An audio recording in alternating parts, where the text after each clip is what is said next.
Aloha everyone, welcome back to another episode of Happier at Work. I'm Heather Patterson.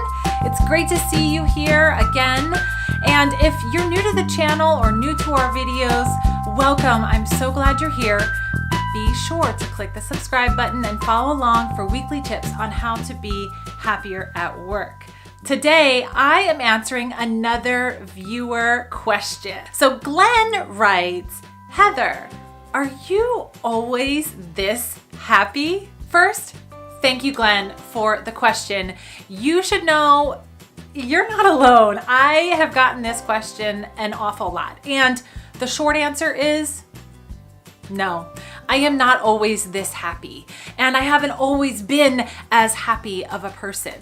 But this really isn't about me. It's about you guys. So let's talk about you. Let's talk about what you can learn from what I've learned about being happy and how it relates to being at work too.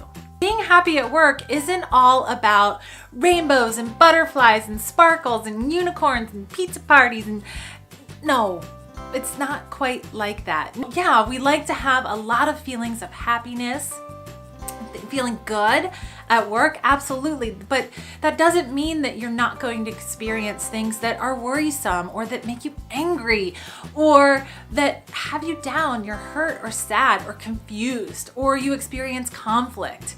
I experience those things pretty regularly. What separates the happy workplace from the unhappy workplace is how we respond when this sort of negative stuff comes up. How we respond. I use that word on purpose. You see, if we're not careful, our bodies and our mind and our hearts, they'll go a little haywire and they will react to what happens around us. So it is a practice. It is a trained muscle. Now, since you asked Glenn and some of the others, for me, what I do is I try my best not to react to the things that happen around me.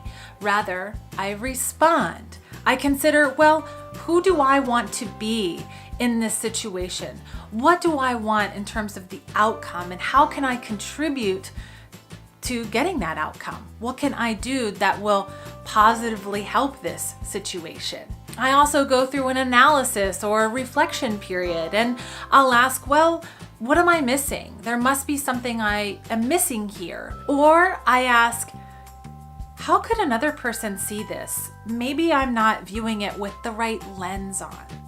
And finally, one of the questions that I ask myself when I start to feel these things is, hey, what is the lesson here? What is the opportunity? What can I learn from this situation? When I refrain from reacting and choose to respond and to assess and really reflect on the situation and consider how it could be good or different, things turn out a lot better. You can do this too. You can do this just as easy as I can. It takes practice. And the only thing that you can do is start.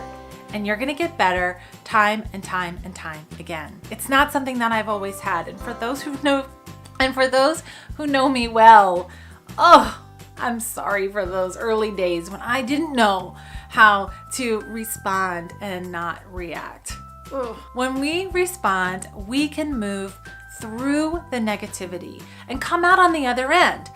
Otherwise, if we get sucked in, man, we can just spiral out of control. That negative spiral is a real thing. Don't let it get you. Don't drown in it.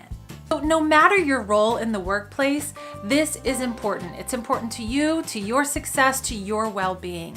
But leaders, you especially, your modeling this will go a long way for your staff. And if you aren't quite yet a leader by organizational terms, but you have influence and people look to you, maybe you're a most senior or seasoned, and people look to you, make sure that you're modeling response rather than reaction.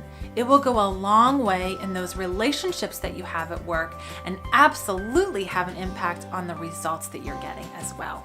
And we know results and relationships are the key to workplace happiness. Happy doers, that's all I've got for you this time around. I hope that you found this information helpful.